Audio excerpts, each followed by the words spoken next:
बाबरी मस्जिद के बारे में जाने और पूरा आपके सामने सबूत दिखेगा। इस वीडियो को पूरा जरूर देखें। बाबरी मस्जिद के बारे में ऐसी बातें बताएंगे जो शायद आपने अभी तक नहीं सुनी होंगी।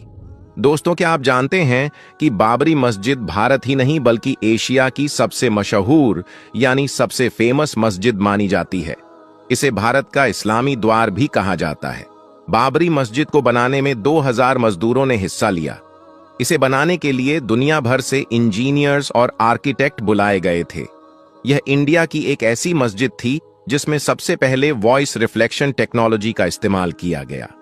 दोस्तों, 1528 ईस्वी में बाबर के सेनापति मीर बाकी ने बाबरी मस्जिद को बनवाया था। यह उस जमाने में बनी उत्तर प्रदेश की सबसे बड़ी मस्जिद थी। बाबरी मस्जिद इस्लामी तामीर की एक बेहतरीन मिसाल थी। इसे बनाने के लिए दुनिया भर से पत्थर लाए गए थे। यह भारत की अकेली मस्जिद थी जिसमें सबसे नई टेक्नोलॉजी के एयर कूलिंग सिस्टम का इस्तेमाल किया गया। इस मस्जिद में ऐसा तरीका इस्तेमाल किया गया जिसके अंदर कभी गर्मी महसूस नहीं होती थी। दोस्तों, बहुत कम लोग जानते हैं कि बाबरी मस्जिद को बनाने के लिए अयोध्या में कई भट्टे बनाए गए जिनमें खास तरह की ईंटों को बनाया जाता था। इस मस्जिद को बनाने के लिए जिस तरह की ईंटों को बनाया गया वह आज पूरे भारत में इस्तेमाल की जाती है। आपको यह जानकर शायद हैरानी हो कि बाबरी मस्जिद कभी अयोध्या की सबसे ऊंची इमारतों में से एक थी। एक समय पर इसमें पहुंचने के लिए बड़ी बड़ी सीढ़ियों का सहारा लेना पड़ता था। बाबरी मस्जिद में बनी मीनार 200 फीट ऊंची थी जिसे अजान देने के लिए काम में लिया जाता था। बाबरी मस्जिद भारत की अकेली मस्जिद थी जिसमें वॉइस रिफ्लेक्शन टेक्नोलॉजी का इस्तेमाल किया गया। बाबरी मस्जिद को इस तरह से डिजाइन किया गया था कि अगर कोई इसके गुंबद के नीचे खड़े होकर बोलता तो उसकी आवाज पूरी बाबरी मस्जिद में सुनाई पड़ती। यह अयोध्या की सबसे बड़ी जामा मस्जिद थी। अंग्रेज गवर्नर लॉर्ड विलियम बेंटिक भी बाबरी मस्जिद की तारीफ किए बिना नहीं रह सका। दोस्तों, इतिहास लिखने वालों की माने तो मीर बाकी ने बगदाद से वुजू करने के लिए एक नए तरह का वॉश बेसिन मंगवाया जिस पर खड़े होते ही पानी निकलने लगता था। यह वॉश बेसिन कई सालों तक बाबरी मस्जिद में इस्तेमाल किया जाता रहा। इसकी खोज मशहूर मुस्लिम वैज्ञानिक इस्माइल अल जज़री ने की थी। अल जज़री दुनिया का पहला वैज्ञानिक था जिसने सबसे पहले क्रैंकशाफ्ट बनाया जिसके बगैर आज किसी इंजन को नहीं चलाया जा सकता है। उसे फादर ऑफ रोबोटिक्स भी कहा जाता है। 3 गुंबदों पर बनी बाबरी मस्जिद में एक कुआं भी मौजूद था जिसे शिफा वाला कुआं कहा जाता था। यह कुआं बाबरी मस्जिद के शहीद होने से पहले तक पानी देता रहा। 19वीं सदी तक इसे वुजू करने के लिए इस्तेमाल किया जाता था। बाबरी मस्जिद के आंगन में मौजूद इस कुएं का इस्तेमाल हर धर्म के लोग करते थे। बहुत कम लोग जानते हैं कि बाबर ने भारत में 4 मस्जिदें बनवाईं जिनमें से एक बाबरी मस्जिद भी थी। घाघरा नदी के किनारे बनी इस मस्जिद को बनाने के लिए बाबर ने पत्थर काटने वाले 1500 इंजीनियर बुलाए थे। बाबर को नई टेक्नोलॉजी से बहुत लगाव था। उसने अपने जमाने के सबसे नए हथियारों का इस्तेमाल किया। बारूद और तोप बनाने के तरीके बाबर ही भारत लेकर आया था। बाबर ने बाबरी मस्जिद में नमाज पढ़ाने के लिए इमाम भी रखे हुए थे जो कई 100 सालों तक इस्लाम की तबलीग का काम करते रहे। बाबर ने बाबरी मस्जिद को बनवाया जरूर, लेकिन उसे देखने के लिए कभी अयोध्या नहीं जा सका। बाबरी मस्जिद के बनने का काम पूरा होते ही उसकी मौत हो गई। दोस्तों, कहा जाता है कि बाबर अयोध्या को मुगल हुकूमत की सबसे ताकतवर राजधानी बनाना चाहता था। यही वजह है कि उसने पूरी ताकत लगाकर अवध को मुगल हुकूमत का हिस्सा बना दिया। अयोध्या को फेमस करने में बाबरी मस्जिद का बड़ा रोल रहा। इसकी बनावट और डिजाइन बहुत खूबसूरत थी। इसके डिजाइन और स्ट्रक्चर को बाद में ताजमहल में इस्तेमाल किया गया। बहुत कम लोग जानते हैं कि बाबरी मस्जिद को एक पहाड़ पर बनाया गया था। यह पहाड़ सैलाब से बचने के लिए अयोध्या की सबसे सुरक्षित जगह थी। बाबरी मस्जिद को मंदिर बताने का सबसे पहला काम निर्मोही अखाड़े ने किया। 1853 में नवाब वाजिद अली शाह के जमाने में सबसे पहले इस मस्जिद की जगह मंदिर होने का दावा किया गया और देखते ही देखते यह एक युद्ध में बदल गया। अंग्रेजों ने जांच पड़ताल की और इसे मस्जिद होने का सर्टिफिकेट दे दिया। दोस्तों, आपको यह जानकर शायद हैरानी होगी कि तुलसीदास ने अयोध्या में बैठकर ही रामचरितमानस लिखी, लेकिन उन्होंने किसी मंदिर को गिराकर मस्जिद बनाने का जिक्र नहीं किया और ना ही इतिहास की किताबों में इसका कोई ठोस सबूत मिलता है। जज से लेकर सरकारों ने कई बार बाबरी मस्जिद को मुसलमानों का धर्म स्थल बताते हुए ऐतिहासिक फैसले दिए। 1949 में सिविल जज ने बाबरी मस्जिद को मुसलमानों की प्रॉपर्टी बताते हुए कहा कि इस पर मुसलमानों का हक है और यह एक मस्जिद है जिसको बाबर ने बनवाया था। दोस्तों, बहुत कम लोग जानते हैं कि बाबरी मस्जिद में जिस दिन मूर्तियां रखी गईं वह जुम्मे का दिन था। इस विवाद के बाद फैजाबाद कोर्ट ने मस्जिद में ताला लगा दिया। जिस वक्त बाबरी मस्जिद के साथ यह सब हो रहा था, उस वक्त कांग्रेस की सरकार थी। नेहरू ने इस विवाद को सुलझाने के लिए तुरंत सीएम गोविंद बल्लभ पंत को हुक्म दिया, लेकिन उन्होंने नजरअंदाज किया। 1986 में राजीव गांधी ने मस्जिद के ताले खुलवा दिए और उसी वक्त राम मंदिर आंदोलन की शुरुआत हो गई। आडवाणी की रथ यात्रा ने सब कुछ बदल दिया।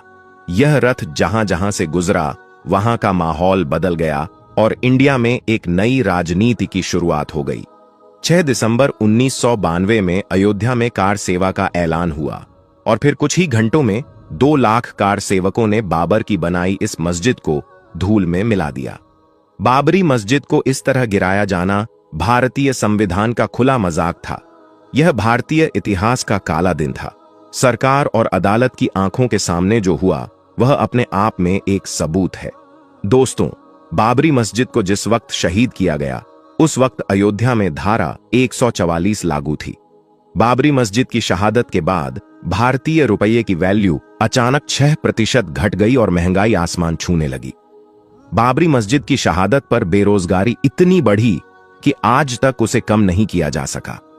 बाबरी मस्जिद की शहादत के बाद हुए दंगों में भारत को 9,000 करोड़ का नुकसान हुआ। दोस्तों, बाबरी मस्जिद भारतीय इतिहास की सबसे विवादित मस्जिद मानी जाती है। इसके केस में 10 लाख से ज्यादा पन्नों और 2,000 से ज्यादा सबूतों का इस्तेमाल हुआ।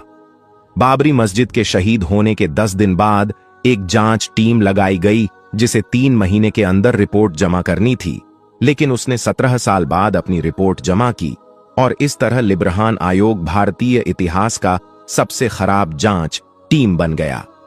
बाबरी मस्जिद को तुड़वाने वाले लोगों पर केस दर्ज करने में सीबीआई को 1 साल लग गए। सीबीआई ने 59 लोगों पर केस दर्ज किया जिसमें सारे लोग छूट गए और इस तरह बाबरी मस्जिद को किसने शहीद किया यह आज तक किसी को पता नहीं चला। दोस्तों, 30 दिसंबर 2010 को इलाहाबाद हाई कोर्ट ने बाबरी मस्जिद पर फैसला सुनाया और उसे 3 हिस्सों में बांट दिया। मामला सुप्रीम कोर्ट पहुंचा तो उस जगह पर मंदिर बनाने का हुक्म दे दिया गया। हालांकि सुप्रीम कोर्ट ने माना कि मस्जिद को शहीद करना गैर कानूनी था और ऐसा करने वाले सभी लोग अपराधी थे। मुसलमानों ने देश की अमन और शांति के लिए सुप्रीम कोर्ट के दिए गए इस फैसले को कबूल भी कर लिया और दूसरी जगह 5 एकड़ जमीन लेने पर राजी भी हो गए। हालांकि कई मुस्लिम संगठनों ने इसकी पुरजोर मुखालफत यानी विरोध की थी। दोस्तों, आपको यह जानकर शायद हैरानी होगी कि बाबरी मस्जिद को शहीद करने वाले बहुत से लोग मुसलमान बन गए। बाबरी मस्जिद पर पहला फावड़ा चलाने वाले बलवीर सिंह ने 2 साल बाद इस्लाम कबूल कर लिया और अपना नाम आमिर रखा। उन्होंने पूरे भारत में लगभग 100 मस्जिदें बनवाईं। बाबरी मस्जिद भले ही शहीद हो गई, लेकिन उसका इतिहास आज भी लोगों के दिलों में जिंदा है। दोस्तों, मौत एक ऐसी अटल हकीकत है जिसने आज तक किसी को भी नहीं छोड़ा।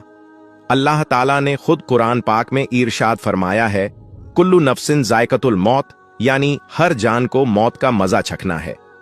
दुनिया में आने वाला हर इंसान एक ना एक दिन इस फानी जिंदगी से जरूर रुखसत होगा।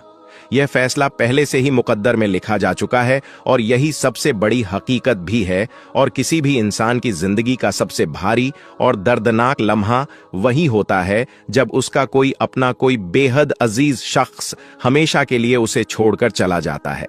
लेकिन दोस्तों, सोचने वाली बात यह है कि अगर कोई इंसान मर जाए, जनाजा पढ़ा दिया जाए, उसे तदफीन भी कर दी जाए, यानी कब्र में दफना भी दिया जाए और फिर अचानक वह दोबारा जिंदा हो उठे तो आखिर क्या होगा? यकीनन यह सुनकर ऐसा लगता है जैसे किसी फिल्म या ड्रामे का सीन हो, लेकिन हकीकत यह है कि दुनिया में ऐसे कई वाकयात वाकई पेश आ चुके हैं। और आज के इस वीडियो में हम आपको असा वाजहा हाज डी ओगडी एंडा गो एबनारडी अकू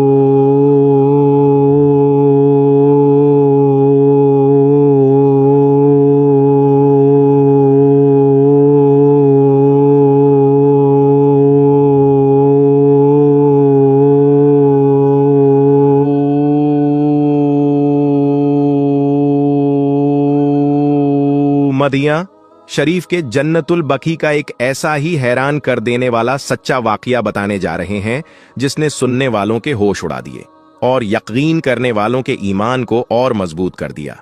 दोस्तों, मदीना शरीफ में एक लड़की का इंतकाल हो गया, फिर उसको वहीं जन्नतुल बकी में दफन कर दिया गया। लेकिन फिर उसके अगले ही दिन उस लड़की को कब्र से जिंदा निकाल लिया गया। लेकिन फिर बाहर निकलकर उस लड़की ने जो राज बताया, उसको सुनकर हर किसी के होश उड़ गए। और यही नहीं, वह राज सुनकर आप भी चीख पड़ेंगे और रोते हुए अल्लाह के हुजूर तौबा करने लगेंगे।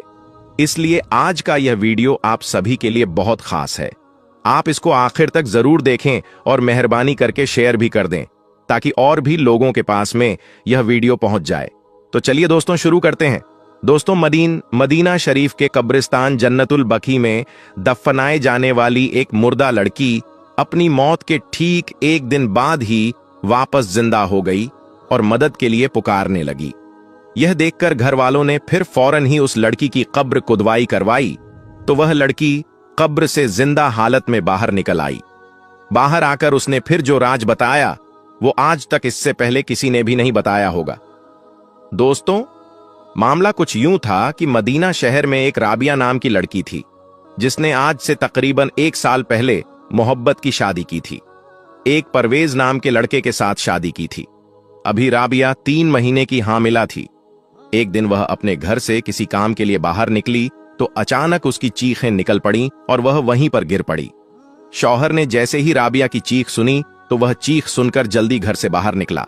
उसने घर से बाहर निकलकर जो कुछ देखा उसको देखकर परवेज के भी होश एक उड़ गए। उसने देखा कि राबिया जमीन पर गिरी पड़ी है और वह तड़प रही है। इससे पहले वह इसके लिए कुछ कर पाता, उसके मुंह से झाग निकलने लगी और वह बेसुध हो गई, यानी कि वह बेहोश हो गई। फौरन ही फिर एम्बुलेंस बुलाई गई और राबिया को हॉस्पिटल ले जाया गया, जहां पर डॉक्टरों ने उसकी मौत की तस्दीक कर दी। यानी कि डॉक्टरों ने बताया कि राबिया की मौत हो चुकी है। मगर हैरानी की बात यह थी कि किसी को राबिया की मौत की वजह मालूम न चल सकी। बस डॉक्टरों ने इतना ही बताया कि अचानक इसके दिल की धड़कन रुकने की वजह से इसकी मौत हुई है। किसी सांप या बिच्छू के काटने का जहर उसमें नहीं मिला था और ना ही कुछ और वजह उनको मालूम हो सकी थी। दोस्तों, परवेज ने राबिया के माँ बाप को भी इसके बारे में इत्तिला दे दी, जिसको सुनकर राबिया के माँ बाप भी अचानक हुए। इस हादसे पर बहुत ज्यादा गमजदा हो गए और फिर वह भी फौरन ही हॉस्पिटल पहुंच गए, जहां पर उनका भी रो रो कर बुरा हाल हो गया। फिर उसी रात जन्नतुल बकी में राबिया की तदफीन कर दी गई, यानी कि उसका कफन दफन कर दिया गया। उसके बाद अगली सुबह परवेज कब्रिस्तान गया और जाकर अपनी मरहूमा बीवी की कब्र पर दुआ करने लगा। इतने में उसे राबिया की कब्र से कूटी कूटी आवाज सुनाई देने लगी। पहले तो परवेज को यह सब कुछ एक वहम लगा, लेकिन फिर जब उसने कब्र पर हाथ रखकर महसूस किया तो उसे यकीन हो गया कि कब्र के अंदर से कोई वाकई में खटका रहा है। यह देखकर उसने जल्दी से कब्र पर अपने कान लगाए तो दबी दबी चीखें और सदाएं कब्र से आने लगीं। कब्र से आवाज आ रही थी कि मुझे कब्र से बाहर निकालो, मैं जिंदा हूं। यह देखकर परवेज हैरान हो गया। फिर उसने फौरन ही कब्रिस्तान के गोरखन को बुलाया और उसे भी कब्र के अंदर से आ रही आवाज को सुनाया। गोरखन ने भी इस बात की तस्दीक कर दी कि कब्र के अंदर वाकई में कोई है जो जिंदा है। फिर फौरन ही राबिया के घर वालों को और परवेज के घर वालों को इत्तिला देकर कब्रिस्तान बुलवा लिया गया। फिर कब्रिस्तान की कमेटी से इस बारे में राब्ता किया गया और कुछ टीवी चैनल वाले भी कब्रिस्तान में पहुंच गए। फिर फौरी तौर पर सबकी इजाजत लेकर राबिया की कब्र खुदाई शुरू कर दी गई। दोस्तों, फिर कब्र जब पूरी तरह से खुल गई तो लोगों ने देखा कि राबिया का जिस्म हरारत में था, वह जिंदा थी। उसकी नब्ज बहुत आहिस्ता आहिस्ता चल रही थी। उसको देखने से ऐसा लग रहा था जैसे कि घुटन की वजह से वह अभी अभी बेहोश हो चुकी है। फौरी तौर पर तिब्बी इमदाद बुलाई गई और फिर राबिया को हॉस्पिटल ले जाया गया। हॉस्पिटल जाते ही परवेज उन डॉक्टरों पर बरस पड़ा जिन्होंने राबिया को मुर्दा करार दिया था। लेकिन यह बात उन डॉक्टरों के लिए भी एक हैरान करने वाली बात थी। वह भी सोच रहे थे कि आखिर ऐसे कैसे हो सकता है। फिर राबिया को फौरन ही तिब्बी इमदाद दी जाने लगी, यानी कि उसका इलाज शुरू कर दिया गया। डॉक्टरों ने राबिया को देखकर उसकी मौत की एक वजह यह भी बताई कि शायद इस पर कैटाफ्लेक्स का हमला हुआ था, जिसमें इंसान के बेहोश हो जाने के बाद भी जिस्म में बेदारी बरकरार रहती है। शायद इसी वजह से वह कब्र में जाने के बाद होश में आ गई थी और फिर यह कब्र से बाहर निकलने की कोशिश करने लगी। खैर दोस्तों, उसके बाद अगले 2 दिन तक राबिया का इलाज चलता रहा। 2 दिन के बाद में राबिया थोड़ी होश में आ गई। उसके बाद राबिया ने अपने शौहर परवेज को जो कुछ बताया, उसको सुनकर शौहर के पैरों के नीचे से जमीन खिसक गई। राबिया ने अपने शौहर को बताया कि कब्र के अंदर उसने एक जोरदार झटका महसूस किया, जिसकी वजह से उसकी कब्र में आंखें खुल गईं। फिर उसे जब यह समझ में आया कि वह कब्र के अंदर दफन है, तो उसने जोर जोर से चीखना और चिल्लाना शुरू कर दिया। मगर वहां पर कोई भी मेरी मदद को ना आया। तो फिर यह देखकर मैंने कब्र के अंदर ही अपने तमाम गुनाहों की माफी मांगनी शुरू कर दी। और एक रात जो मैंने आज तक अभी आपको नहीं बताया है और हमेशा आपको धोखे में रखती रही हूं, वह मुझे याद आ गया। इसीलिए फिर मैंने कब्र के अंदर ही अल्लाह से यह वादा किया कि अल्लाह, अगर मुझे यहां से यानी कि इस कब्र से सही सलामत बाहर निकाल देगा, तो वह बाहर जाकर सबके सामने अपनी इस गुनाह का एतराफ करेगी और अपनी इस बेवफाई का एतराफ करेगी। इतने में मेरा सांस घुटने लगा। इसलिए फिर मैंने कब्र के अंदर ही दरूद पाक पढ़ना शुरू कर दिया था। फिर जैसे मैंने दरूद पाक पढ़ना शुरू किया तो मुझे सांस आने लगा। और अजीब बात यह थी कि जब मैं दरूद पाक रोक देती तो मुझे घुटन होने लगती। फिर जब परवेज ने वह राज पूछा तो राबिया ने बताया कि मैंने आपको हमेशा धोखे में रखा है, मैंने आपके साथ में बेवफाई की है और यह बच्चा तुम्हारा नहीं है। मेरा नाजायज ताल्लुक शादी से पहले ही मेरे एक कजन के साथ में था। शादी के बाद मैंने बहुत कोशिश की कि मैं उससे ना मिलूं, मगर उसने मेरे साथ बहुत जिद की, मुझे तंग किया। इसलिए फिर मुझे मजबूरन उससे मिलना पड़ा और फिर उसने मुझे इस्तेमाल किया। ये बात मैं किसी को कभी ना बताती और ना ही कभी आपको इसके बारे में कुछ पता चलने देती, मगर अपनी मौत देखकर आई हूं।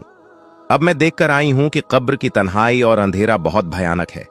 आप चाहो तो मुझे माफ कर दो और ना चाहो तो मत करो, मगर मैं आपको फोर्स नहीं करूंगी, क्योंकि मैं आपकी गुनहगार हूं और आपको पूरा हक है कि आप मुझे अब अपनाओ या मुझे छोड़ दो। यह फैसला अब आपका है, मगर मैं आपसे माफी मांगती हूं। मैं अपनी बकाया जिंदगी तौबा में गुजारूंगी, अपनी हर सांस के साथ में दरूद पाक पढ़ूंगी और इसके अलावा जिंदगी में कुछ नहीं करूंगी। दोस्तों, परवेज का अपनी मोहब्बत, अपनी बीवी के मुंह से यह सच सुनकर बहुत दिल दुखा, मगर वह राबिया से सच्ची मोहब्बत करता था, इसलिए उसने उसे माफ कर दिया। फिर उसके अगले दिन 10 दिनों के बाद में राबिया का फिर से इंतकाल हो गया। दोस्तों, इस दुनिया में बहुत ही कम ऐसे खुशनसीब लोग होंगे जिनको अल्लाह ने तौबा करने की मोहलत दी होगी। राबिया भी उन खुशकिस्मत लोगों में शामिल हो चुकी है जिनको मरने के बाद में तौबा करने की मोहलत दी गई है कि वह अपने गुनाह का एतराफ कर ले, अपने धोखे का एतराफ कर ले और अपने अल्लाह और शौहर से माफी मांग ले। और याद रखें, राबिया को यह मोहलत शायद इसलिए भी मिली क्योंकि राबिया को दरूद पाक पढ़ने की आदत थी। आप इस हवाले से क्या सोचते हैं? कमेंट बॉक्स में आप अपनी कीमती राय जरूर दें। दोस्तों, इस वाकये ने हम सबको एक बड़ी सीख दे दी है कि मौत के बाद की दुनिया कोई कहानी या अफसाना नहीं, बल्कि हकीकत है। अल्लाह जिसे चाहे मोहल्लत दे देता है और जिसे चाहे बिना मौका दिए उठा लेता है। लेकिन अब तो भाई ये थी बाबरी मस्जिद के बारे में जानकारी। तो आपको ये जानकारी कैसी लगी कमेंट में ज़रूर बताएं।